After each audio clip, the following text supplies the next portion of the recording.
Selamat pagi. Assalamualaikum. Pagi Bu, waalaikumsalam. Pagi Bu, waalaikumsalam. Pagi Bu, pagi. Salam. Oke, suara saya terdengar jelas nggak oleh Anda? Terdengar Bu?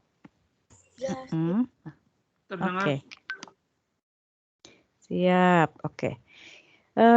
Baik, selamat pagi semuanya. Kita alhamdulillah dipertemukan kembali semester ini ya. Semester yang lalu tentang isu pembangunan ya. Betul, materinya itu. Iya Bu. Betul ya Ariana ya. Oke, baik. Dan semester ini saya bertugas untuk mengampu mata kuliah yang judulnya agak berubah sedikit, tapi sebelumnya semester sebelumnya saya sudah pegang mata kuliah ini ya. Judulnya Sosial Budaya Pembangunan ya, dan ini sebetulnya judul aslinya dulu Sistem Sosial Budaya Indonesia. Jadi kurang lebih hampir sama, cuma mungkin nanti saya akan arahkan ini ke aspek pembangunan dan mungkin nanti akan saya coba koneksikan dengan apa yang kita sudah pelajari di semester lalu. Harusnya sih urutannya ini dulu baru mata kuliah yang kemarin, tapi nggak apa-apa itu ya. Saya akan coba nanti kaitkan gitu ya dengan itu. Nah, ini ketua kelasnya masih Huda atau sudah ganti yang lain? Masih Huda Bu. Masih Huda Bu. Masih Huda. Oke. Huda bisa on cam sebentar? Oh iya, bentar Ibu. Oke.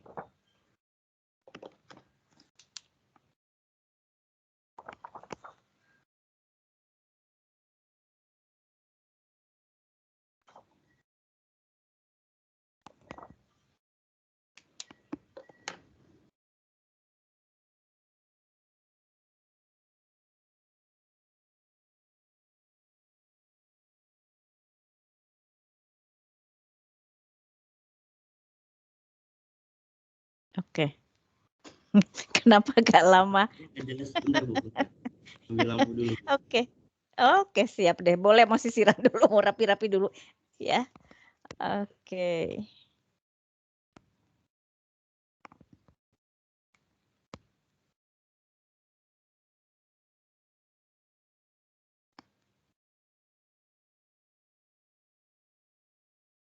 Kita tunggu sebentar ya. Oke. Ini yang lain pada sehat? Sehat Oke, Ibu. Alhamdulillah Bu, sehat Bu. Alhamdulillah. Iya, buat Yanuar, semoga cepat sehat ya Yanuar. Nggak apa-apa, dengerin saya aja deh kalau Anda nggak siap untuk bisa on cam dalam kondisi harus duduk ya. Oke, Huda, sudah siap? Sudah. Oke, Huda tolong ya, Anda boleh mungkin rename WA grup yang lalu, di rename aja itunya, nama grupnya ya, mungkin sesuai mata kuliah yang sekarang, gitu supaya Anda nggak usah bikin grup baru lagi. Kecuali kalau ada penambahan jumlah siswa nggak ada kan ya? Tetap sama dengan yang semester lalu kan? Iya, tetap sama. Saya lupa lagi nama grupnya apa sih? Nanti saya coba lihat deh. Mau dikasih nama yang baru boleh sesuai dengan mata kuliah semester ini supaya nanti memudahkan.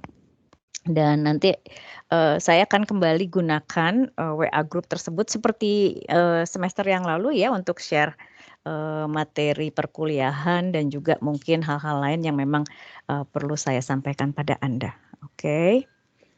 Terima kasih Huda atas bantuannya. Saya sekarang mohon bantuan Anda lagi untuk 1 semester ke depan ya. Karena menurut teman Anda masih berstatus sebagai ketua kelas. Oke. Oke, makasih ya. Baik. Nanti setelah perkuliahan mungkin Anda bisa apa istilahnya WA saya ya kalau memang nama grupnya diganti ya supaya saya bisa tahu ya dan supaya saya bisa share segera materi perkuliahan pada hari ini. Oke, saya akan langsung saja ya share. Makasih ya Huda ya. Mau off cam lagi boleh ya. saya akan coba share. Jadi hari ini agendanya seperti biasa kalau di pertemuan pertama saya akan sampaikan agenda perkuliahan untuk 1 semester. Lalu hari ini ada materi pengantar ya tentang hakikat dari mata kuliah ini. Lalu nanti juga akan disampaikan tentang konsep nasionalisme dan multikulturalisme ya yang berkaitan dengan mata kuliah sosial budaya pembangunan. Oke, sebentar saya coba sajikan dulu slide-nya. Oke, apa sudah bisa terlihat oleh Anda slide-nya? Sudah, Bu. Sudah, Bu. Oke.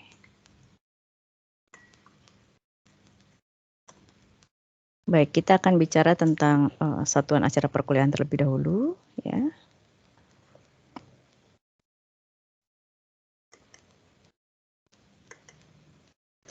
Nah, mata kuliah ini, ya kalau kemarin mungkin kita bicara berkaitan dengan SDGs ya, dengan SDGs. Nah, ini mungkin saya akan lebih spesifiknya berkaitan dengan aspek sosial budaya ya, yang berkaitan dengan pembangunan di Indonesia, berkaitan dengan teori sistem gitu ya, karena tadi yang sudah saya sampaikan ini namanya dulu sistem sosial budaya ya. Jadi kita akan bicara tentang teori sistem, lalu nanti ada teori-teori yang memang relevan untuk melihat itu gitu ya, yang sedikit berbeda gitu ya, meskipun nuansanya mungkin kurang lebih sama dengan yang kemarin, dan ini masih dalam lingkup teori antropologi dan sosiologi gitu ya.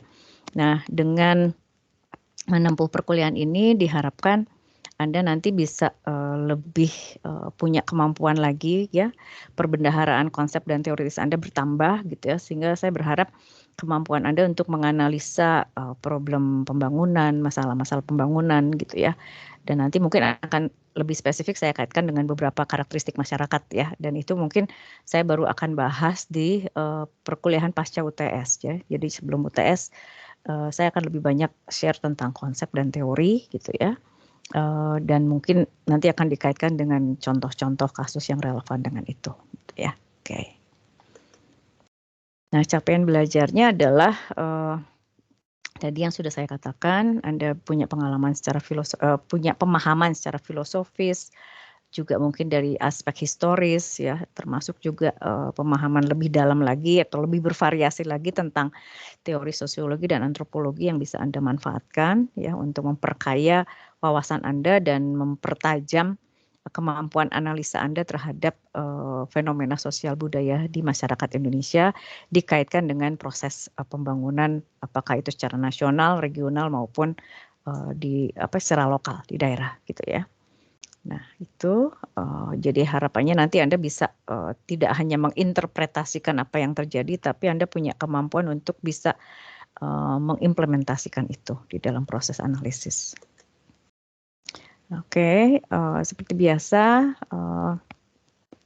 yang tengah saya lakukan saat ini adalah proses yang pertama atau strategi yang pertama, yaitu menyampaikan memperkenalkan satuan acara perkuliahan untuk mata kuliah ini, lalu nanti akan ada diktat, ada beberapa materi, mungkin slide seperti biasa ya yang bisa Anda baca, Anda pelajari ya.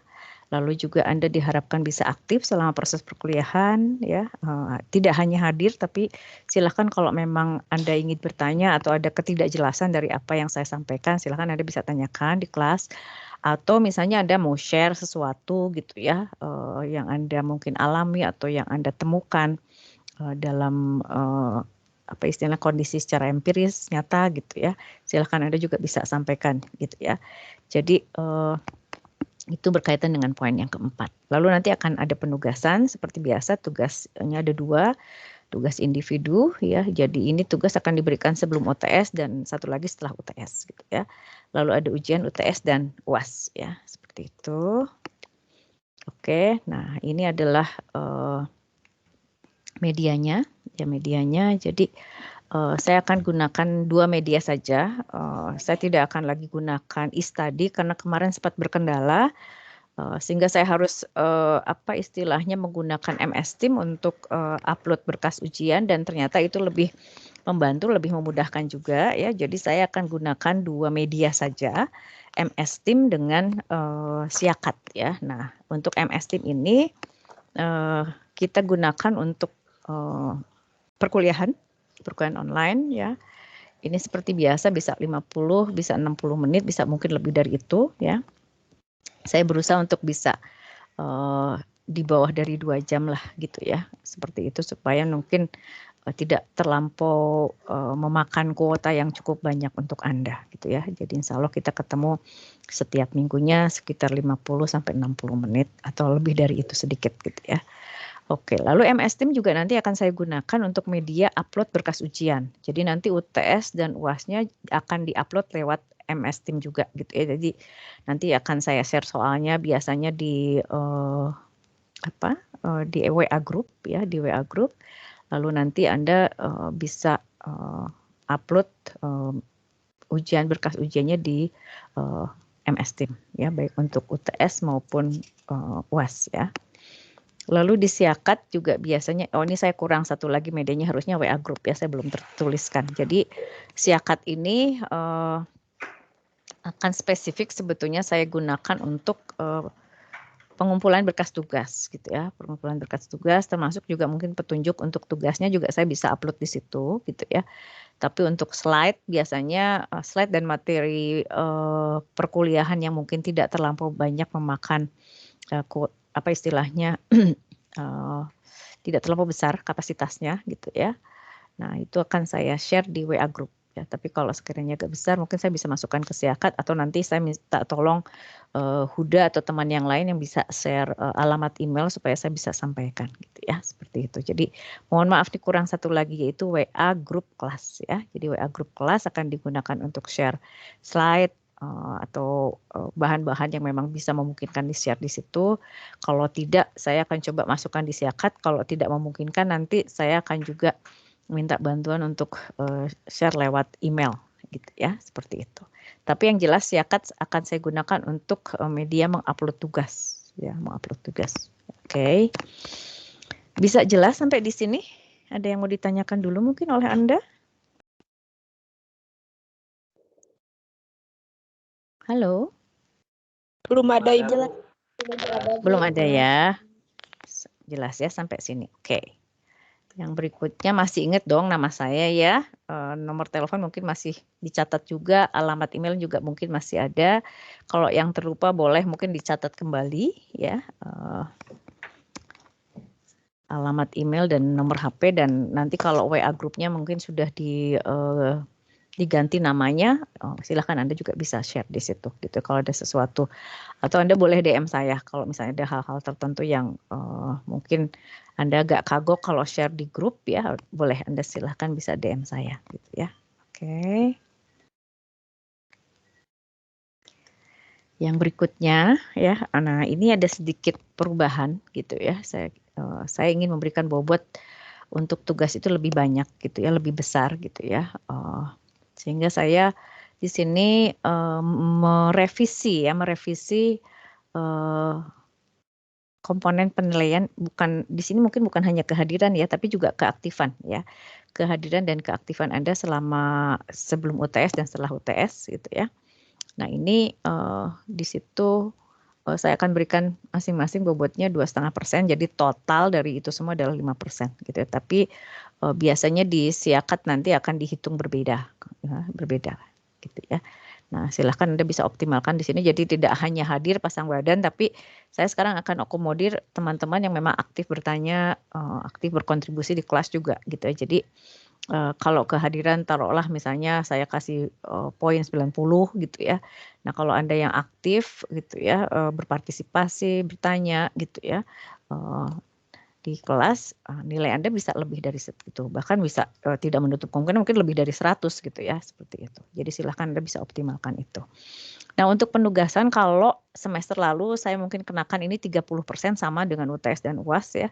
Sekarang saya berikan bobot agak tinggi sedikit karena saya ambil dari komponen kehadiran atau keaktifan 5%, jadi ini menjadi 35%, dan tugas masing-masing akan diberikan bobot 17,5%. Jadi agak tinggi sedikit gitu ya. Jadi silahkan Anda bisa optimalkan penulisan tugasnya supaya dapat poin yang lebih besar dari aspek ini, dan ini nanti bisa membantu kalau seandainya nilai UTS atau nilai ujian akhirnya kurang optimal gitu ya. Jadi kurang lebih seperti itu. Oke, gimana Anda bisa sepakati itu atau mungkin ada yang berkeberatan dengan komponen penilaian yang saya sampaikan ini? Halo? Tidak, Bu. Tidak, Bu. Oke, jadi Anda bisa sepakat dengan itu? Sepakat, Bu. Oke. Oke. Sepakat, Baik. Bu. Sip, siap ya. Oke, saya lanjutkan. Kita akan coba lihat SAP untuk satu semester ke depan gitu ya. Pertemuan hari ini kita bicara tentang kontrak perkuliahan atau SAP perkuliahan, lalu saya akan sampaikan 2 materi ya. Yang nanti dirangkai jadi satu, yaitu Hakikat Studi Ilmu Pengetahuan Sosial Budaya, lalu kita akan bicara konsep nasionalisme dan multikulturalisme. Ini juga menjadi lingkup yang berkaitan dengan mata kuliah ini. Lalu minggu depan kita akan bicara kehidupan sosial dan kebudayaan sebagai sebuah sistem. Tadi saya sudah ungkapkan kita akan gunakan teori sistem juga di sini. Lalu minggu ketiga kita akan bicara tentang konsep dinamika sosial dan kebudayaan. Nah, di minggu ketiga ini juga saya akan berikan tugas pertama, gitu ya, tugas sebelum UTS, gitu ya. Nah, jadi selain ada materi, juga nanti akan saya jelaskan tentang tugas di minggu pertama, dan batas maksimal pengumpulan tugas itu sebelum UTS di pertemuan terakhir atau di pertemuan ke-7, gitu ya. Saya belum identifikasi sih apakah kita kena libur apa enggak. Kalaupun ada kena libur nanti kita akan sesuaikan lagi gitu ya, tapi mudah-mudahan tidak ya. Oke, lalu di pertemuan keempat, nah dari pertemuan keempat sampai ke-6 ini kita intensif bicara 6 konsep atau 6 teori ya, yang saya akan coba sampaikan pada Anda, dan ke-6 teori ini berbeda dengan teori yang kemarin sudah saya share untuk mata kuliah isu dan paradigma pembangunan gitu ya, ini beda lagi. Tapi nuansanya masih nuansa antropologi dan sosiologi ya. Nah, di pertemuan keempat kita akan bicara 2 teori, yaitu teori fungsionalisme struktural dan teori konflik ya. Lalu di pertemuan kelima kita akan bicara teori interaksionisme simbolik dan teori fenomenologi. Dan di pertemuan ke-6 kita bicara teori postmodern dan integrasi. Lalu di pertemuan ke-7 seperti biasa saya sudah tidak akan menyajikan materi lagi. Saya akan mereview materi UTS yang disampaikan dari pertemuan pertama sampai pertemuan ke-6. Lalu kita biasanya seperti semester lalu kita akan bicara tentang teknik pelaksanaan UTS ya. Oke, sementara waktu istilahnya masih seperti kemarin, studi kasus dan seperti itu ya, sebagai format soalnya. Tapi nanti kalau misalnya ada perubahan pun saya akan share kemudian ya. Lalu di pertemuan ke-8 kita akan adakan UTS ya, dan setelah UTS, nah di sini mungkin ini yang menjadi pembeda dari materi-materi sebelumnya ya. Jadi ada beberapa fenomena yang memang nanti akan secara spesifik kita lihat, dan nanti kalau memang memungkinkan kita akan coba kaitkan dengan SDGs yang kemarin sudah kita bahas supaya nanti pemahaman Anda bisa lebih komprehensif ya. Nah, di pertemuan ke-9 ya, karena ini bicara sosial budaya pembangunan, jadi saya akan coba lihat beberapa karakteristik masyarakat yang memang ada atau eksis di Indonesia gitu ya, dan ini menjadi sebuah bagian yang tidak terpisahkan dari proses pembangunan nasional, regional maupun lokal selama ini ya. Yang pertama kita akan coba lihat fenomena sosial budaya pembangunan ini masyarakat adat tradisional. Jadi saya angkat masyarakat Baduy Dalam di sini karena masyarakat Baduy Dalam dianggap sebagai masyarakat tradisional yang sampai saat ini masih setia atau masih dianggap mampu mempertahankan nilai-nilai tradisional. Jadi mereka masih berusaha membatasi hubungan terbuka dengan masyarakat di sekitarnya gitu ya. Lalu di pertemuan ke-10 ini sebetulnya masih agak mirip dengan pertemuan ke-9, hanya kalau masyarakat Baduy Dalam ini relatif masih menutup diri. Nah, di pertemuan ke-10 saya akan coba sajikan karakteristik masyarakat yang mirip dengan Baduy Dalam, tapi mereka sudah lebih adaptif gitu ya. Saya ambil kasusnya di sini Kasepuhan Cipta Gelar. Nanti kita bisa lihat videonya. Saya nanti bisa bicara pengalaman saya pernah berkunjung ke sana seperti apa profilnya gitu ya, supaya Anda bisa punya pemahaman tentang itu. Jadi kalau yang ke-9 tadi mereka masih lebih menutup diri gitu, membatasi ya. Sementara kalau yang ke-10 dia sudah terbuka gitu ya, sudah terbuka, tapi mereka tetap menggunakan nilai-nilai tradisional sebagai acuan hidup mereka, cuma mereka berusaha adaptasikan dengan tuntutan zaman gitu ya. Itu di pertemuan ke-10. Lalu pertemuan ke-11 kita akan coba bicara, kita coba arahkan kacamata kita ke fenomena masyarakat terluar atau perbatasan. Saya belum tahu kasusnya akan dilihat di mana, tapi yang cukup menarik sebetulnya kalau saya bicara kasus di sekitar Pontianak ya, karena itu berbatasan dengan Malaysia gitu ya, dan banyak kasus menarik yang bisa diangkat di situ ya. Nah, kita akan bicara seperti apa sih fenomena masyarakat terluar itu, mereka tuh seperti apa, apakah betul proses pembangunan selama ini sudah bersentuhan dengan mereka atau justru sebaliknya gitu ya. Oke. Lalu setelah pertemuan ke-11 kita masuk ke pertemuan 12. Nah, di sini kita akan bicara kasusnya di masyarakat pedesaan. Kita nanti akan coba lihat, saya belum tahu juga ya kasusnya nanti yang menarik, atau misalnya kalau Anda misalnya menemukan satu kasus yang cukup menarik dan bisa di-share, boleh Anda sampaikan pada saya. Jadi kita akan bicara masyarakat pedesaan ya. Lalu ke-13 kita akan bicara fenomena sosial budaya pembangunan untuk masyarakat perkotaan gitu ya. Tadi ada masyarakat pedesaan, masyarakat perkotaan ya, pasti berbeda klasifikasi dan segala macamnya, identitas sosial budayanya juga berbeda gitu ya. Kita akan coba lihat dan kita akan coba cari kasus yang mungkin cukup menarik berkaitan dengan ini. Memang kota di Indonesia banyak ya, jadi kita nggak mungkin bahas semua. Nanti saya akan coba pilih kota yang menarik lah untuk kita bisa kupas dan kaji di perkuliahan ya. Lalu di pertemuan ke-14 kita akan bicara, nah ini beda lagi ya. Tadi ada perkotaan, ini mungkin lebih kompleks lagi ya. Jadi kalau misalnya masyarakat perkotaan kita klasifikasikan sebagai masyarakat yang cukup kompleks ya dibandingkan dengan masyarakat perdesaan. Nah, di pertemuan ke-14 kita akan coba kalau masyarakat metropolitan seperti apa. Kalau metropolitan ya udah jelas ini pasti kasusnya Jakarta ya, DKI Jakarta gitu ya. Jadi kita akan coba lihat fenomenanya seperti apa. Oke. Nah, kurang lebih itu ya yang akan saya sampaikan setelah UTS ya.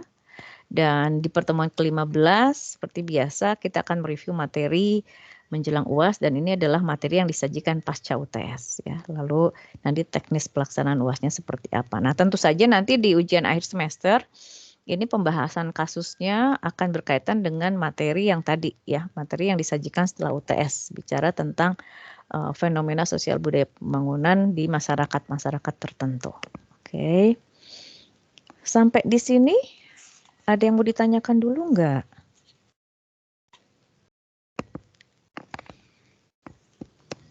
Halo?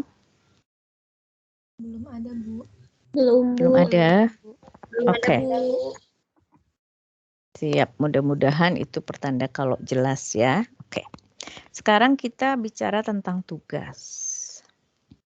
Nah, ada 2 tugas ya, dua-duanya adalah tugas individual. Nah, tugas individual yang pertama tadi saya sudah ungkapkan, ini akan disampaikan oleh saya di pertemuan ke-3 gitu ya.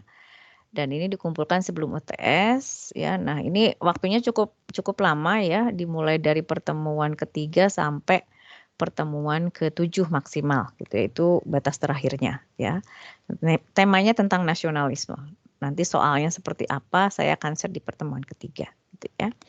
Lalu tugas individual yang kedua ini temanya tentang telah kasus sosial budaya pembangunan dalam masyarakat Indonesia. Nah, silakan nanti saya mungkin akan share ini juga sama di pertemuan ke-3 setelah UTS ya. Jadi pada saat kita bahas tentang pembangunan pada masyarakat perbatasan atau masyarakat terluar ya, di situ akan saya sampaikan tugasnya seperti apa, dan Anda nanti boleh memilih kira-kira yang akan diangkat kasus dari masyarakat yang mana. Apakah mau bicara masyarakat Baduy Dalam misalnya, ataukah bicara masyarakat yang tradisional yang sudah lebih bisa beradaptasi gitu ya. Ataukah Anda tertarik misalnya bicara masyarakat metropolitan atau masyarakat perkotaan, nanti Anda tinggal sesuaikan, dan ini memang saya kasih keleluasaan juga ya untuk mengumpulkan maksimal dikumpulkan pada pertemuan terakhir sebelum UAS gitu ya, dan itu adalah pertemuan ke-15 ya. Oke. Jelas untuk tugasnya, nanti untuk teknisnya saya akan jelaskan kemudian gitu ya.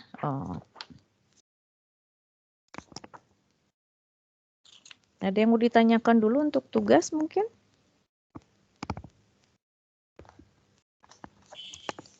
Masih belum juga. Oke. Dan untuk UTS dan UAS ini sementara format ujian take home exam ya. Jadi mekanismenya hampir sama dengan semester yang lalu, hanya mungkin link atau tautan yang digunakan berbeda. Kalau yang lalu mungkin sempat gunakan e-study ya. Nah, dan saya akhirnya harus pakai MS Team untuk UAS. Nah, sekarang mungkin linknya akan digunakan MS Team baik untuk UTS maupun UAS-nya gitu ya. Oke. Format soalnya kurang lebih hampir sama sih, nanti akan saya berikan kasus seperti biasa, apakah dalam bentuk link video gitu ya, ataukah artikel gitu ya. Mungkin saya lebih cenderung akan berikan link dalam bentuk video ya, supaya Anda bisa lihat, bisa Anda pahami gitu ya, baru nanti Anda diminta untuk menjawab beberapa soal yang memang menjadi soal UTS dan UAS gitu ya. Dan ini beberapa sumber pembelajaran ya, nanti saya akan share slide, juga ada beberapa dokumen yang memang bisa di-share gitu ya. Nanti juga kalau misalnya ada referensi lain yang memang relevan, saya akan share kemudian gitu ya. Dan kalau memungkinkan di-share di WA group, saya akan share di situ. Kalaupun misalnya kapasitasnya agak besar, nanti kalau memungkinkan disiakat mungkin bisa disiakat, tapi kalau tidak mungkin nanti saya bisa minta fasilitas email dari KM atau salah satu dari Anda untuk bisa nanti share kepada teman-teman yang lain. Oke. Mungkin itu yang bisa disampaikan berkaitan dengan satuan acara perkuliahan. Silahkan kalau ada yang mau ditanyakan oleh Anda. Sebelum kita masuk pada materi hari ini.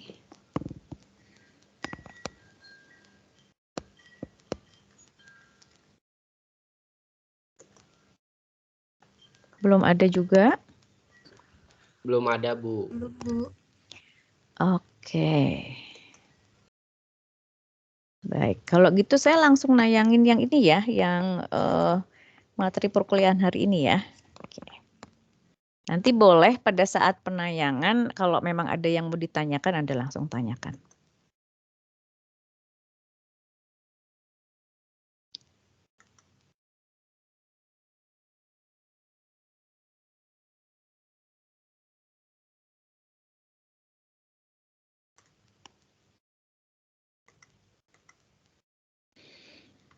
Oke, sudah bisa terlihat belum slide-nya?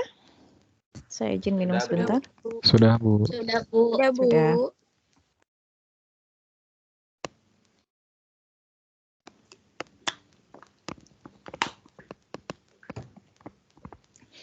Oke, kita akan coba lihat hakikat studi sosial budaya pembangunan, nasionalisme, dan multikulturalisme. Kita akan lihat 3 hal di sini. Oke, yang pertama adalah tentang hakikat studi sosial budaya pembangunan. Ya, atau nanti selanjutnya saya bisa singkat SBP. Ya. Nah, yang pertama adalah kondisi dari eksistensi manusia. Jadi kita itu punya kemampuan. Biasanya kita punya keinginan lah, ya keinginan, dan kita punya kemampuan untuk mewujudkan keinginan kita gitu ya. Apakah kita menciptakan sesuatu atau kita merasakan sesuatu, lalu dengan rasa yang kita alami tersebut kita ingin misalnya melakukan perubahan gitu ya. Nah, kira-kira perubahan seperti apa nanti bisa diwujudkan dalam bentuk karsa. Karsa itu adalah tindakan gitu ya. Nah, hal tersebut bisa berkaitan dengan kebutuhan akan pengembangan ilmu pengetahuan, teknologi, apakah itu dalam rangka inovasi, pembaharuan hidup gitu ya. Nah, mungkin kita akan bisa kaitkan ini dengan realita yang ada di lapangan. Materinya mungkin baru kita akan bahas nanti setelah UTS gitu ya. Tapi pada saat saya menyajikan konsep atau teori juga tidak menutup kemungkinan nanti saya akan bisa share contoh-contoh atau fenomena yang memang sekiranya ada di Indonesia yang berkaitan dengan hal tersebut ya.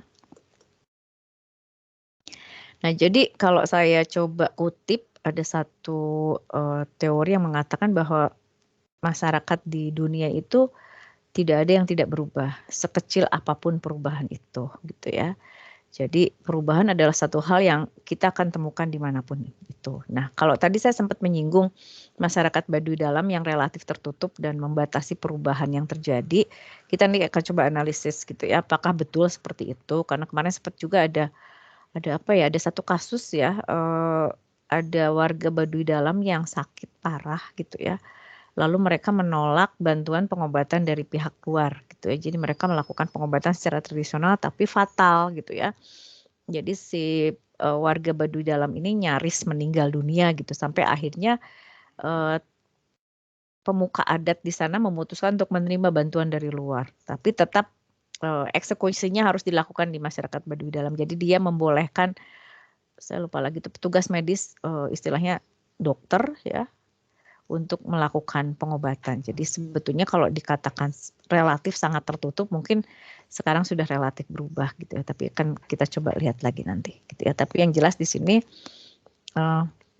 perubahan itu adalah satu hal yang ya bisa dipastikan akan terjadi cepat atau lambat gitu ya. Apakah perubahan itu bersifat kecil atau besar ya. Oke, nah kita bicara sedikit tentang ilmu pengetahuan ya dari sisi aspek filosofi ya, kita bisa mengenal fenomenanya, apakah itu berupa masyarakat, apakah berupa sebuah proses ataukah sebuah hasil dari sebuah proses gitu ya. Sementara dari dimensi strukturalnya kita bisa melihat objeknya siapa, lalu kita atau objeknya apa, lalu kita bisa apa ya istilahnya mencari tahu objek ini seperti apa kedudukannya, lalu kalau misalnya mau kita lakukan perubahan seperti apa yang harus kita lakukan gitu ya. Alasan dibalik itu semua gitu ya, lalu apa yang kita bisa temukan tahap demi tahapan ya berkaitan dengan objek sasaran tadi gitu ya. Dan ini bisa jadi ada kaitan antara dimensi fenomenal dengan dimensi struktural ya. Lalu hakikat ilmu pengetahuan ya.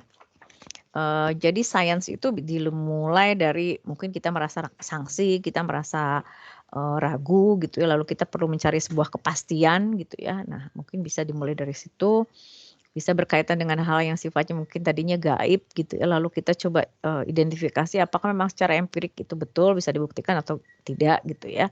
Ini bicara tentang metode gitu ya, seperti itu.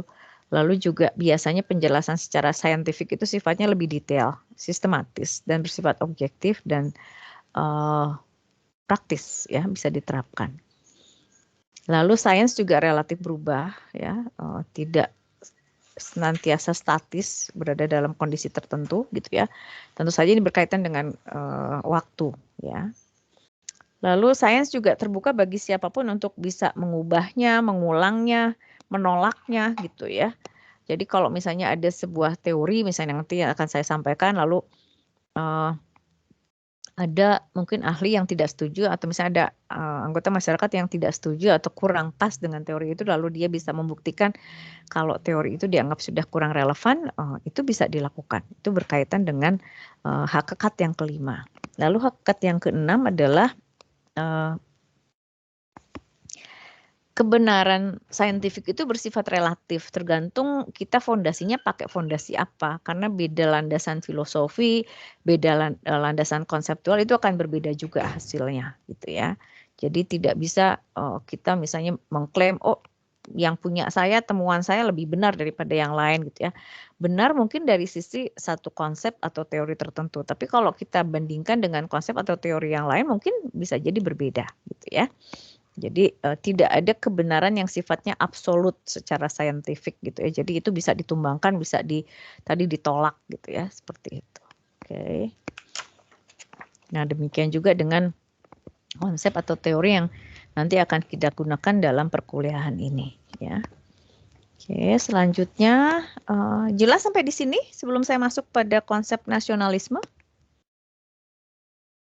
Jelas, Bu. Jelas, Bu. Ya. Oke. Nah, kita akan bicara tentang konsep nasionalisme, ya.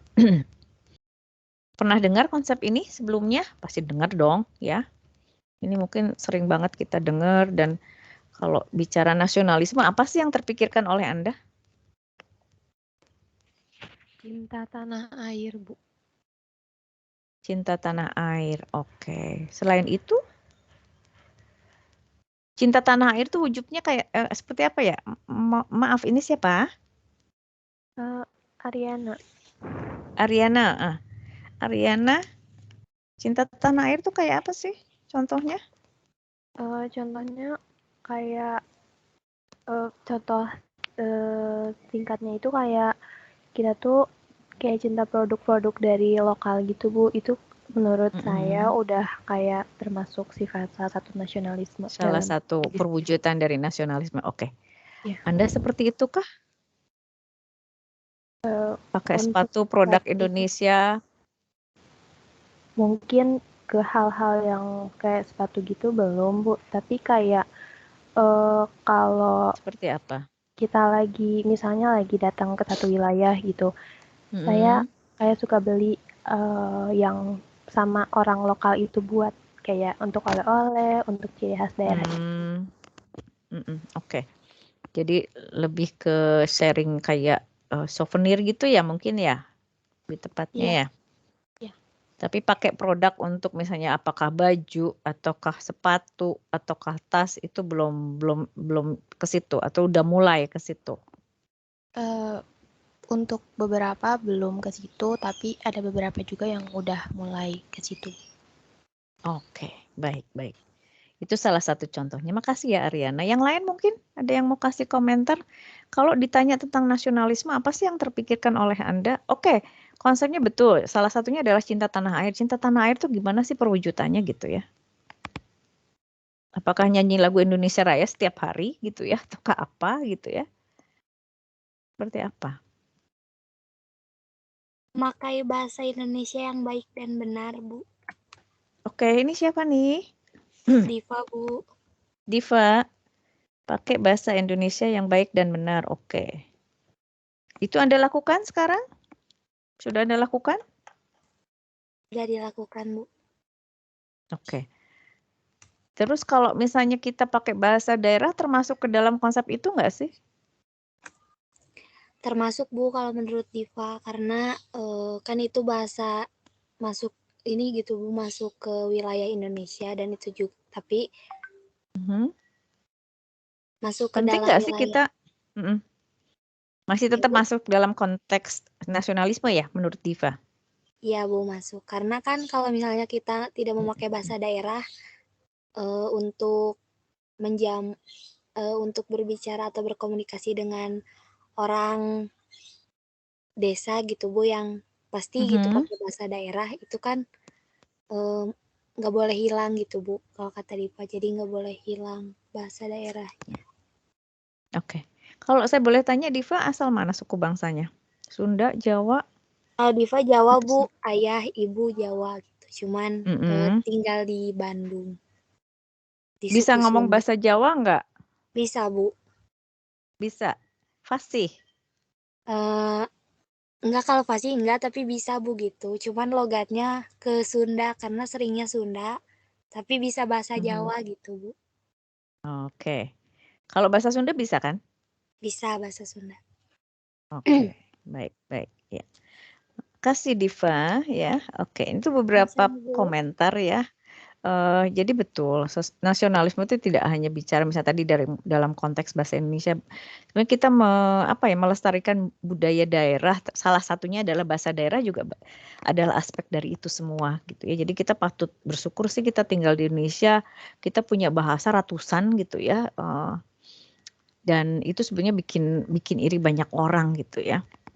Seperti itu. Karena kalau orang lain mungkin kalau orang Inggris mungkin hanya bisa bahasa Inggris, paling dialek yang membedakan gitu. Tapi kalau kita kan istilahnya berada di Jawa Barat bahasanya berbeda, kita masuk ke Jawa Tengah, Jawa Timur juga berbeda, dialeknya berbeda, kita pergi ke Sumatera juga jadi berbeda lagi gitu ya. Jadi itu sebetulnya satu kekayaan gitu ya, kekayaan budaya, dan saya pikir tidak perlu harusnya tidak hilang ya. Itu harusnya menjadi satu daya tarik sih orang untuk datang ke daerah dan belajar tentang bahasa daerah gitu ya. Oke, kita akan bicara konsep nasionalisme ada dari 2 dimensi.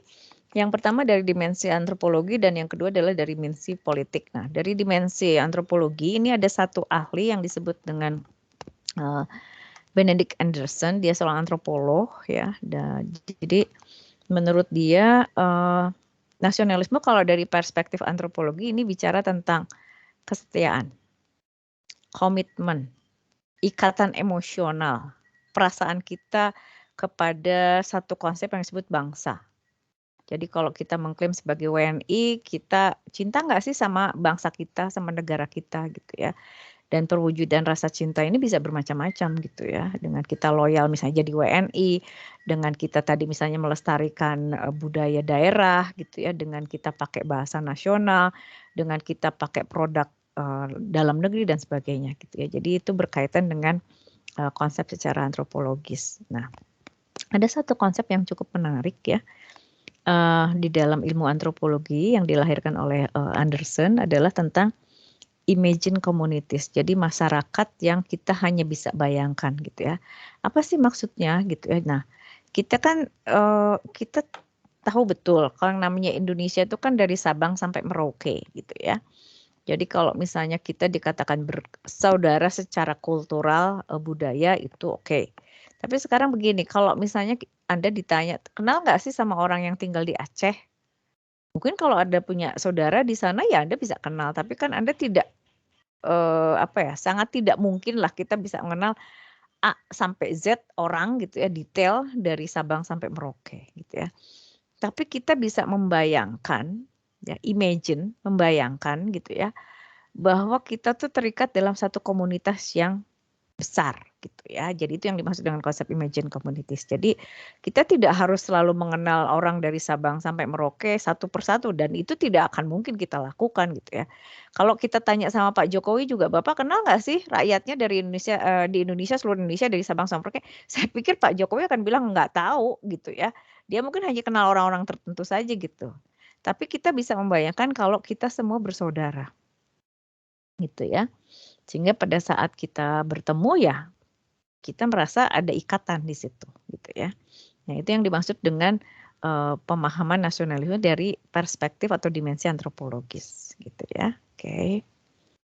Lalu dari dimensi politik ini berkaitan dengan hak dan kewajiban kita sebagai warga negara. Kita punya status sebagai warga negara Indonesia tadi itu bisa dituangkan dalam bentuk kartu tanda penduduk. Kalau kita lagi keluar negeri kita punya paspor Indonesia gitu ya, seperti itu ya. Nah, itu adalah bentuk istilahnya status kita sebagai warga negara yang berada di sebuah negara atau sebuah kesatuan bangsa gitu ya. Seperti itu. Jadi itu dimensi politisnya gitu ya. Bisa difahami sampai di sini? Bisa, Bu. Bisa, Bu. Oke. Selanjutnya kita bicara tentang makna nasionalisme. Nah, nasionalisme berasal dari kata nation atau ini berasal dari kata Latin natio yang artinya adalah tempat saya dilahirkan atau naskor di sini ya. Sehingga nation atau bangsa, konsep nation atau bangsa itu nanti akan berkaitan dengan sekelompok orang yang dilahirkan di satu daerah atau satu wilayah yang sama, satu negara yang sama gitu ya. Jadi fondasinya di situ ya. Nah, jadi nasionalisme pada mulanya berkaitan dengan rasa cinta kelompok ya. Pada bangsanya, pada bahasanya tadi, pada daerah asal-usul semula. Dan biasanya nanti juga ada kaitannya dengan patriotisme, bagaimana kita bisa melindungi bangsa ini supaya bisa tetap eksis. Misalnya kita bicara konsep kemerdekaan gitu ya, seperti itu. Oke.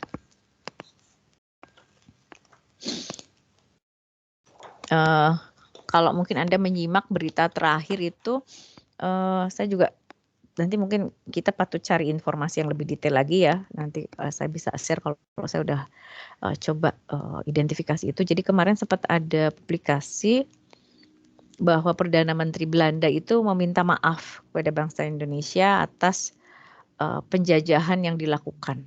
Dan Belanda itu menjajah Indonesia nggak sebentar loh, 3,5 abad gitu ya. Jadi bisa dipahami lah. Jadi ini kasus seperti yang dilakukan oleh salah satu Perdana Menteri Australia terhadap orang aborigin, orang asli di sana yang dianggap tertindas selama ini gitu ya. Nah, namun ini menimbulkan kontroversi gitu ya. Permintaan maaf dari Perdana Menteri Belanda ini kepada Indonesia ini menimbulkan kontroversi karena sejumlah politisi di Belanda nggak setuju dengan itu gitu ya. Jadi mereka malah menuntut Indonesia untuk minta maaf juga gitu ya kepada Belanda. Nah, kita nggak tahu nih konteksnya minta maafnya seperti apa gitu ya.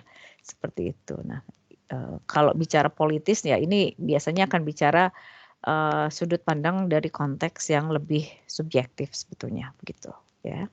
Oke. Nah, kalau menurut Schaeffer di sini ada beberapa kalau kita bicara makna nasionalisme ini berkaitan dengan beberapa hal ya. Yang pertama adalah rasa cinta pada tanah air ya, ini bisa berkaitan dengan patriotisme gitu. Jadi kalau misalnya kita diserang atau kita dihina gitu ya oleh bangsa lain, nah reaksi kita atas itu adalah salah satu perwujudan dari sikap patriotisme gitu ya. Nggak harus berperang sih ya, dalam artian kita mengemukakan opini kita. Mungkin kalau sekarang bisa Anda sampaikan cuitan di Twitter misalnya gitu atau sikap Anda di medsos gitu berkaitan dengan itu mungkin merupakan salah satu contoh perwujudan konsep patriotisme. Jadi nggak harus perang dalam artian angkat senjata seperti itu gitu ya.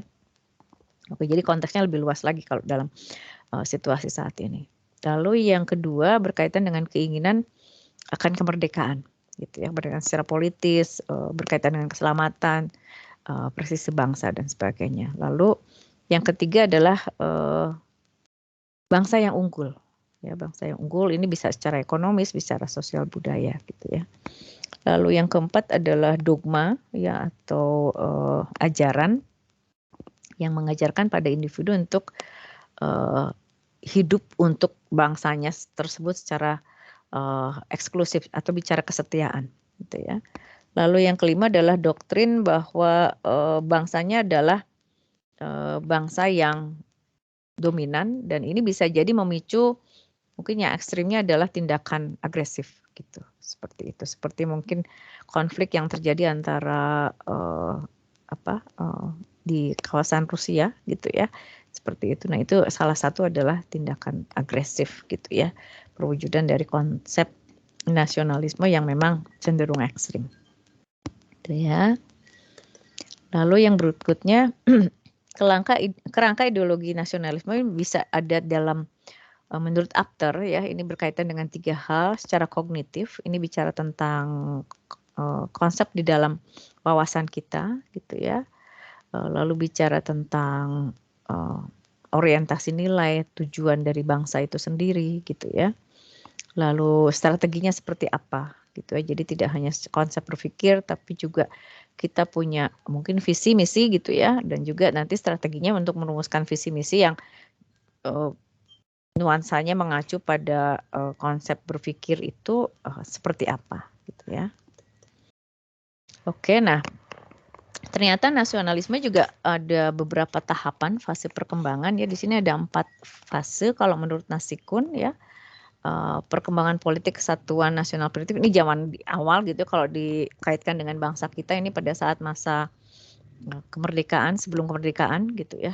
Lalu kita menuntut kemerdekaan. Lalu fase kedua itu perkembangan politik industrialisasi gitu ya. Jadi bagaimana kita mengikuti perubahan zaman gitu ya. Lalu fase ketiga adalah politik kesejahteraan nasional dan yang keempat adalah fase perkembangan politik kemakmuran. Kira-kira kita berada di fase yang mana saat ini? Kalau menurut Anda?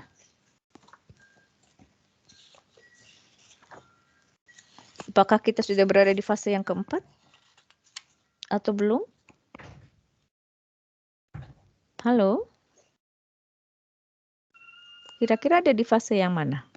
Kalau menurut Diva fase kedua, Bu. Fase kedua, belum sampai ketiga ya? Belum, Bu. Belum ya?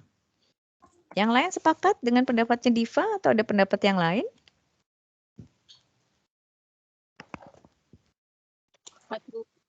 Sepakat, Bu. Sepakat, Bu. Sepakat ya, oke. Jadi sebetulnya kita sedang berjuang sih. Kalau saya positive thinking ya, kita sebenarnya ada di fase ketiga, tapi fase ketiganya belum 100% kita capai gitu ya. Atau mungkin antara 2 dan 3 gitu ya. Tapi kalau sampai ke yang keempat belum gitu ya. Seperti itu. Jadi kita sedang berjuang untuk mewujudkan atau sampai di fase yang mencapai target di fase ketiga gitu ya. Oke. Yang berikutnya adalah nasionalisme bangsa dan negara ya. Nah, di sini nasionalisme didefinisikan sebagai ideologi negara, bisa berkaitan dengan bentuk perilaku gitu ya. Jadi kalau misalnya kita bicara tentang orang Indonesia, ya adalah identitas secara kultural yang membedakan dia dari bangsa yang lain. Meskipun bisa jadi mungkin rumpun bangsanya hampir berdekatan dengan Malaysia, misalnya dengan Singapura, tapi kita bisa bedakan gitu ya. Lalu ada konsep bangsa atau kebangsaan dan negara. Ya, ini ada kaitan yang cukup erat antara satu dengan yang lain ya. Idealnya setiap bangsa mempunyai negaranya sendiri, gitu ya. Masih adakah bangsa yang belum punya negara? Kalau menurut Anda, ada nggak? Yang masih berjuang untuk bisa punya wilayah gitu ya, sebagai negara? Ada, Bu.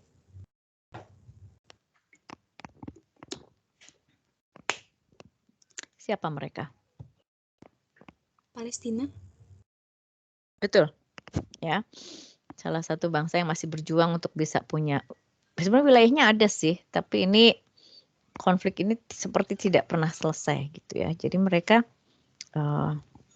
satu bangsa yang wilayah kedaulatan negaranya masih diperebutkan sampai sekarang gitu ya. Nah, jadi idealnya satu bangsa ya punya wilayah negara yang jelas gitu. Di mana sih posisinya gitu ya, seperti itu. Oke. Jadi kalau bangsa di sini dikatakan sebagai konsep subjektif ya, di mana kita punya ikatan secara emosional, konsep berpikir kita berkaitan dengan apa yang terjadi dalam kehidupan kita, termasuk juga maknanya secara spiritual. Sementara kalau konsep negara ini berkaitan dengan sifat yang lebih objektif, ini bicara tentang tadi ya landasan legal, di mana negaranya di mana sih? Jadi kalau kita bicara negara Indonesia, kita punya wilayah kan, punya batas negara gitu ya, dan biasanya kita juga kadang suka ada sedikit konflik gitu ya. Apakah itu dengan Cina misalnya di perbatasan antara Cina dengan Indonesia gitu ya. Ataukah misalnya dengan negara tetangga seperti Malaysia gitu ya. Ataukah misalnya dengan Timor Leste gitu ya. Nah, jadi itu yang dimaksud dengan landasan objektif. Jadi ada secara hukum yang menguatkan dan semua negara-negara dunia sepakat kalau wilayah Indonesia tuh ada di situ gitu ya lokasinya, seperti itu. Oke. Nah, sekarang kalau kita bicara nasionalisme versi Indonesia, nah ini tentu saja tidak bisa dipisahkan dari konsep pilar kebangsaan ya. Nah, kalau kita boleh mengutip beberapa pendapat para penggagas bangsa ini atau istilahnya pihak-pihak yang membantu kelahiran dari bangsa ini, juga para pemimpin kita saat ini, ada 4 pilar kebangsaan Indonesia. Yang pertama adalah Pancasila, lalu yang kedua adalah Bhinneka Tunggal Ika, yang ketiga adalah Undang-Undang Dasar 1945, dan yang keempat adalah konsep NKRI, Negara Kesatuan Republik Indonesia, gitu ya. Nah, jadi ini adalah 4 pilar kebangsaan. Kalau satu pilar ada masalah, ini bisa goyah, gitu ya, seperti itu. Oke, karena semuanya harus punya kontribusi yang optimal terhadap keberlangsungan dari yang namanya bangsa Indonesia. Oke, sampai di sini mungkin ada yang mau ditanyakan sebelum kita bahas tentang konsep multikulturalisme. Silahkan kalau ada yang mau ditanyakan tentang konsep nasionalisme, konsep kebangsaan. Halo. Masih belum? Belum ada, Bu. Belum ada, oke. Bu. Baik, saya lanjut ya. Kita akan bicara tentang multikulturalisme ya. Oke.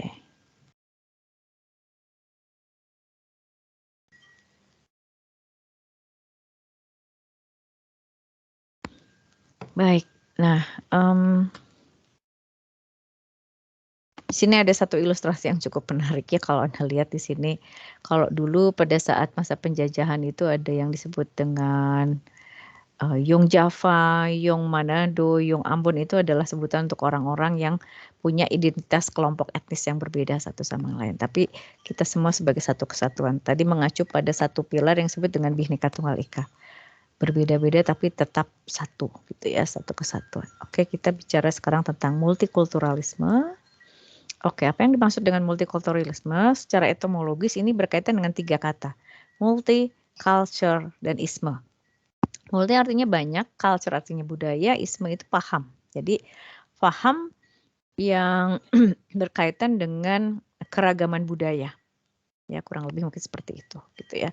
Jadi latar belakang budayanya berbeda gitu ya, tapi kita berada dalam satu kesatuan gitu ya. Oke. Dan itu yang menjadi konsep dari yang namanya multikulturalisme. Nah, jadi konsep ini digunakan untuk menjelaskan pandangan tentang ragam kehidupan ya. Jadi kalau konsep ini ya relevan sekali dengan apa yang terjadi di Indonesia, di mana kita punya suku bangsa yang beragam. Ya, bagian dari bangsa ini yang tadi punya keragaman. Salah satu contohnya tadi dari aspek bahasa gitu ya. Kalau kita kaitkan dengan 7 unsur kebudayaan nanti bisa lebih beragam lagi, nanti bisa ada teknologinya berbeda. Dari mungkin keyakinannya juga berbeda gitu. Nah, itu semua ya perbedaan itu tidak menjadikan masyarakat kita secara ideal itu harus terpecah gitu ya, tapi harus menjadi satu kesatuan. Itu yang harus menjadi perekat gitu ya. Oke, yang berikutnya adalah jenis-jenis multikulturalisme. Oke. Mohon maaf kalau bisa off mic dulu sebentar supaya tidak mengganggu suaranya ya. Nanti kalau Anda mau kasih komen boleh ya, Anda tinggal on mic lagi. Oke, yang berikutnya adalah jenis multikulturalisme. Yang pertama adalah multikulturalisme isolasionis. Nah, ini di awal di mana kelompok masyarakat yang satu dengan yang lain itu terpisah berdiri sendiri-sendiri gitu ya, berdiri sendiri-sendiri. Nah, kalau kita bicara kasus Indonesia ya mungkin ini terjadi di masa lalu gitu ya. Lalu yang kedua adalah multikulturalisme akomodatif. Jadi sudah berusaha mengakomodir kalau keberadaan satu bangsa itu berkaitan dengan keragaman kelompok gitu ya, keragaman kelompok. Lalu yang ketiga adalah multikulturalisme otonomis. Nah, ini berkaitan dengan biasanya satu kelompok tertentu diberikan hak atau kewenangan untuk bisa memanage ya. Jadi ini bicara mungkin pemerintahan kalau dikaitkan di kita gitu ya. Jadi bisa ada pemerintahan daerah, pemerintahan secara nasional gitu ya, di mana fungsinya adalah untuk bisa menyatukan ya kelompok-kelompok yang berbeda tadi. Lalu ada multikulturalisme yang kritikal atau interaktif gitu ya. Jadi ini berkaitan dengan yang namanya kelompok kan bisa jadi ada yang tidak sepakat gitu ya, tidak selalu bersepakat ya seperti itu. Nah, bagaimana ini menjadi landasan untuk tetap bisa mempertahankan konteks keragaman tadi di dalam satu lingkup kesatuan gitu ya. Lalu yang kelima adalah multikulturalisme kosmopolitan. Ini lintasnya udah lintas global gitu ya. Jadi bagaimana masyarakat apa yang terjadi di dalam konteks masyarakat secara global itu bisa berdampak pada apa yang terjadi pada masyarakat secara internal di satu bangsa tertentu. Dan Indonesia juga mengalami itu gitu. Apalagi sekarang dengan adanya kasus COVID-19 ya, kita mau tidak mau juga apa yang terjadi di luar sana gitu ya menjadi berdampak pada kita. Kita bisa jadi melakukan pembatasan pergerakan gitu, membatasi orang yang masuk ke Indonesia, membatasi juga warga negara kita untuk keluar gitu ya, seperti itu. Nah, itu udah masuk ke jenis multikulturalisme yang kelima atau kosmopolitan. Jadi peraturannya tidak hanya diatur secara internal di dalam sebuah bangsa atau negara, tapi bagaimana bangsa dan negara ini bisa menyesuaikan situasinya dengan situasi global, gitu ya. Nah, di sini ada 3 konsep ya yang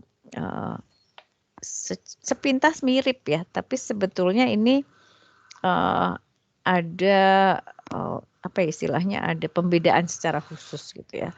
Nah, kalau kita bicara konsep multikulturalisme itu sebenarnya secara makna, pemaknaan secara arti kata ini dipahami sebagai keanekaragaman budaya, kompleksitas kehidupan di dalamnya gitu ya. Lalu setiap perbedaan mengakui perbedaan yang lain, tapi di sini bukan untuk apa ya terjadi perpecahan, tapi ada apa yang disebut dengan koeksistensi, jadi hidup berdampingan gitu ya.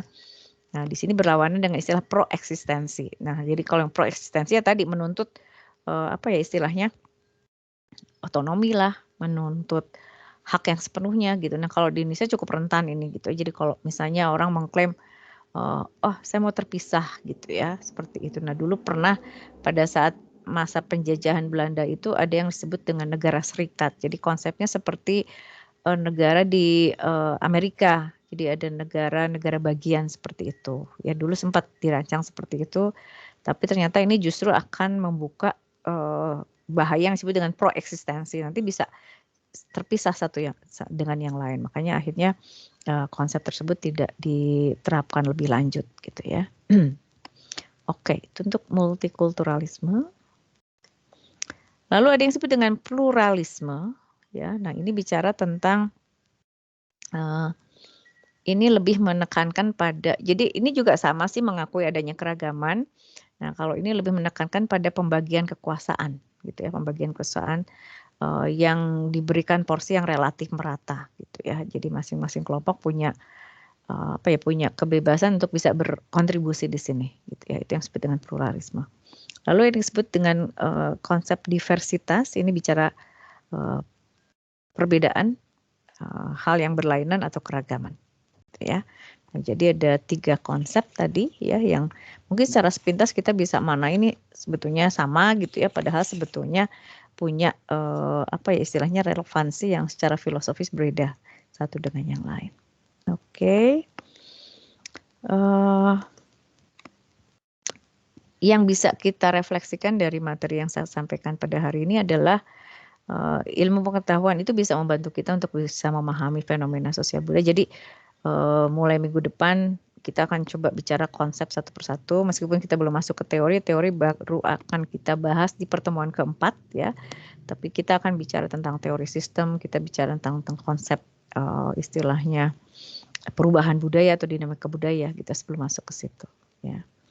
Oke, dan konsep nasionalisme adalah sebuah konsep yang cukup penting ya di dalam konteks berbangsa dan bernegara, dan ini akan menjadi perekat atau penguat praktek konsep kebangsaan gitu ya, bukan sebaliknya.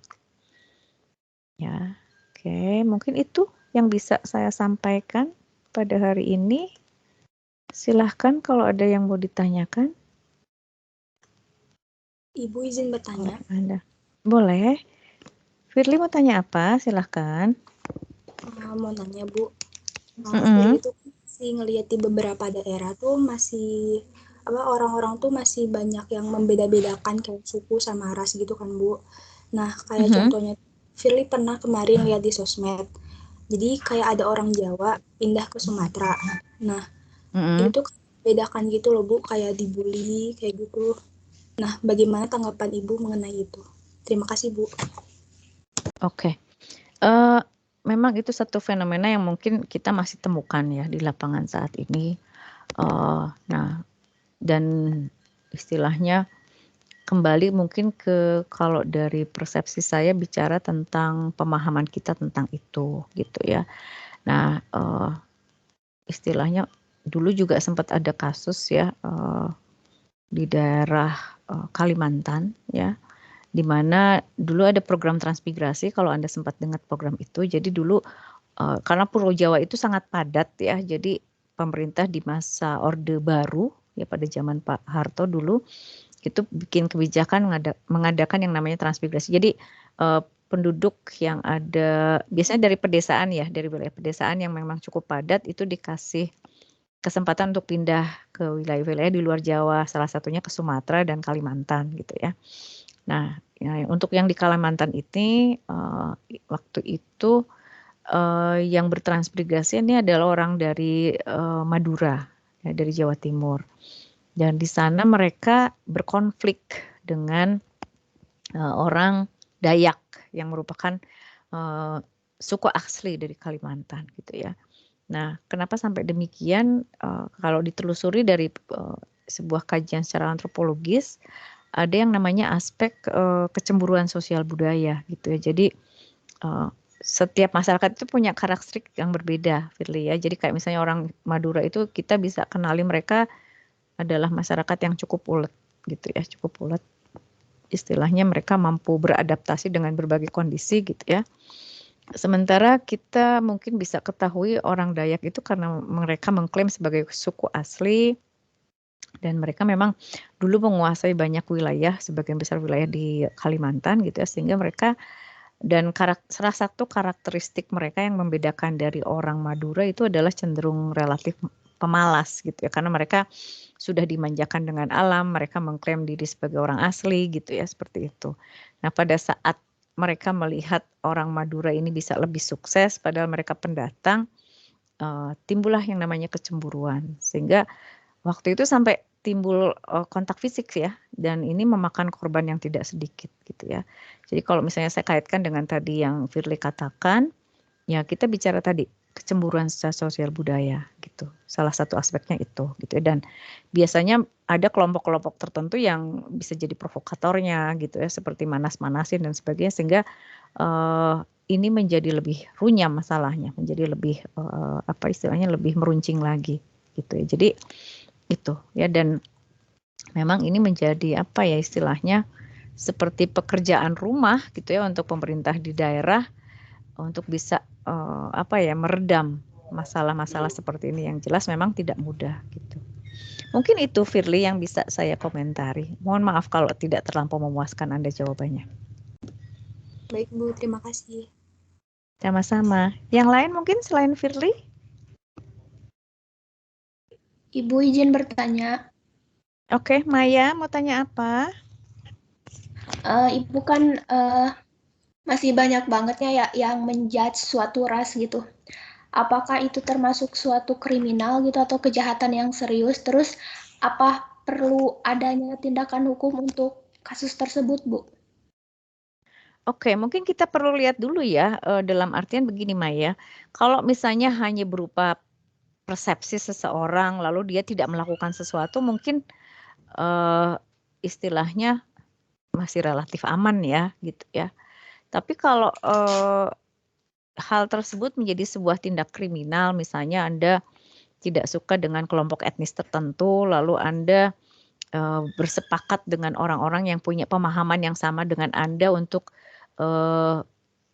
apa istilah melukai gitu ya atau mencederai kelompok etnis yang tidak disukai tersebut, itu menjadi sebuah tindak pidana. Dan tentu saja kalau sudah masuk ke ranah pelanggaran hukum ya ini menjadi sebuah hal yang perlu apa ya istilahnya diatasi secara hukum gitu ya. Tapi kalau masih berupa wacana ya mungkin belum apa-apa gitu ya. Tapi ya mungkin ini yang perlu dihindarkan karena biasanya hal-hal tersebut juga kalau orang sudah biasanya orang kalau udah ngumpul gitu ya, lalu kita punya kesamaan pendapat atau kesamaan penilaian, ini akan jadi seperti apa ya, seperti dikasih bahan bakar gitu untuk bisa meledak, itu yang harus diredam sebetulnya gitu. Dan memang tidak bisa disalahkan juga sih ya kadang-kadang. Jadi kalau kita bicara pembangunan misalnya ada kecemburuan, kenapa sih kok kayaknya pembangunannya hanya di satu wilayah tertentu saja gitu ya. Seperti itu. Sehingga mungkin di wilayah-wilayah tertentu yang relatif tertinggal seperti yang kita sudah bahas di perkuliahan semester lalu gitu ya. Bisa jadi ada kecemburuan. Jadi timbulnya misalnya dari masalah ekonomis gitu ya. Kesenjangan secara ekonomis gitu ya. Nah, itu bisa gitu. Nah, jadi itu yang mungkin harus diredam. Jadi kalau belum jadi sebuah tindakan yang merupakan pelanggaran hukum, ya mungkin belum sampai harus diselesaikan secara hukum gitu ya, seperti itu. Tapi ya kita juga tidak berharap sih ketidaksukaan tadi, misalnya perasaan ketidaksukaan tadi terhadap kelompok tertentu, ya kita harus wujudkan dalam sebuah perilaku ekstrim yang melanggar hukum. Mungkin itu, Maya. Halo, Maya. Baik, Bu. Terima kasih. Iya, Oke. Bu. Terima kasih. Sama-sama. Mungkin ini juga berkaitan dengan pola pendidikan juga sih, pola pendidikan bagaimana mungkin pihak dari orang tua bisa memberikan pemahaman pada anaknya tentang keragaman tadi. Bagaimana misalnya kalau kita bicara sosialisasi pendidik misalnya gitu ya, apa gurunya atau dosennya bisa ngasih pemahaman gitu supaya tidak meruncingkan ya istilahnya modal yang memang sudah ada di dalam diri seseorang atau sekelompok orang di mana dia merasa cemburu atau tidak suka pada kelompok tertentu. Oke. Baik, yang berikutnya mungkin selain Maya dan Firly, silahkan. Kalau ada yang mau ditanyakan.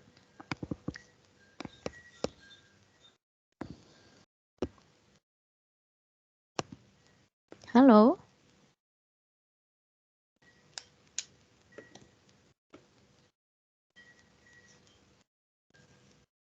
Masih ada yang mau ditanyakan? Oke. Huda, saya bisa tanya lagi ke Huda mungkin. Gimana jadinya nama WA grupnya mau tetap sama atau mau dirubah?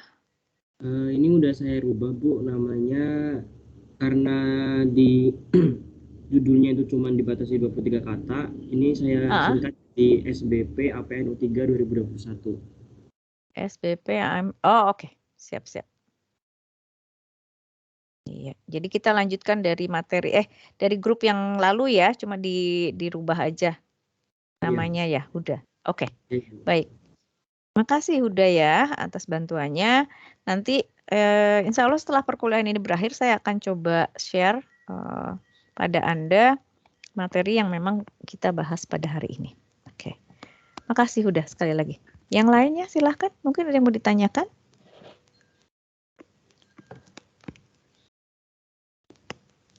Oke, kalau tidak ada, mungkin itu yang saya bisa share di pertemuan pertama. Oh iya, siap. Halo. Terakhir Boleh. Boleh, ini siapa? Setelah saya tadi memperhatikan. Halo. Ya, halo Bu. Siapa bisa ini? terdengar suara saya? Kedengaran, ini siapa? Firman, Bu. Oke, Firman, lanjut Firman. Tanya apa? Setelah saya perhatikan yang tadi materi kita hari ini tentang nasionalisme dan multikulturalisme, saya kan melihat bahwa nasionalisme ini adalah rasa cinta pada tanah air, bahasa atau budaya atau bangsa yang sama. Dan saya lihat kan definisi bangsa itu kelompok masyarakat yang bersamaan asal keturunan, adat, bahasa, dan sejarahnya.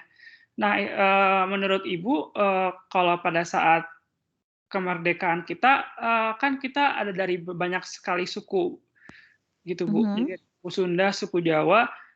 Kenapa pada saat itu kita ingin bersatu sebagai Indonesia? Tidak nasionalisme kepada suku sendiri saja, misal kepada suku Sunda saja bikin negara sendiri gitu Bu, atau kepada suku Jawa atau suku di sana Baduy gitu Bu. Apakah karena kita memiliki kesamaan penjajahkah atau bagaimana menurut Ibu? Itu sih dari saya. Oke, makasih Firman atas pertanyaannya. Nah, mungkin kalau Anda ingat pasti pernah dong dengar yang namanya Sumpah Pemuda. Pernah dengar nggak Firman, Sumpah Pemuda? Iya, Bu. Tahun berapa itu dicetuskan? 1928. Oke. Nah, mungkin salah satunya di situ. Jadi itu apa aja coba? Kesamaan apa? Bahasa. Kesamaan berbangsa. Satu lagi apa? Bernegara ya kalau nggak salah. Saya juga jadi. Tapi yang jelas dari situ filosofi dasarnya sebetulnya Firman. Oh iya Bu. Ya, dari situ. Jadi di tahun 2008 itu para pemuda punya gagasan bagaimana perbedaan itu tidak menjadi masalah gitu ya. Perbedaan itu justru membuat mereka bersatu. ya. Jadi dulu sempat pada saat zaman mungkin sebelum tahun itu ada konsep penerapan yang namanya negara serikat tadi yang sudah saya katakan.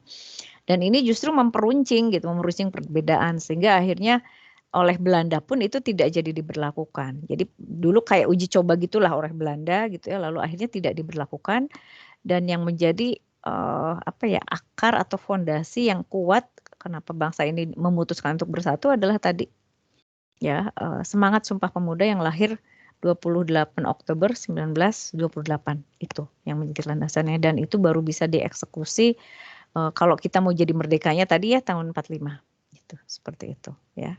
Nah jadi dari situ gitu ya seperti itu dan kita berharap ya kita bisa bertahan sih gitu ya meskipun sekarang juga isunya kan beragam gitu ya seperti itu dan kalau ini tidak diatasi ya juga bisa memeruncing sih sebetulnya konflik di daerah, konflik di suku bangsa tertentu seperti itu Firman. Oke, mudah-mudahan menjawab pertanyaan Anda. Ya, terima kasih Bu. Sama-sama. Masih ada yang lain mungkin? Saya masih punya waktu 5 menit lagi nih. Kalau masih ada yang mau tanya boleh. Oke.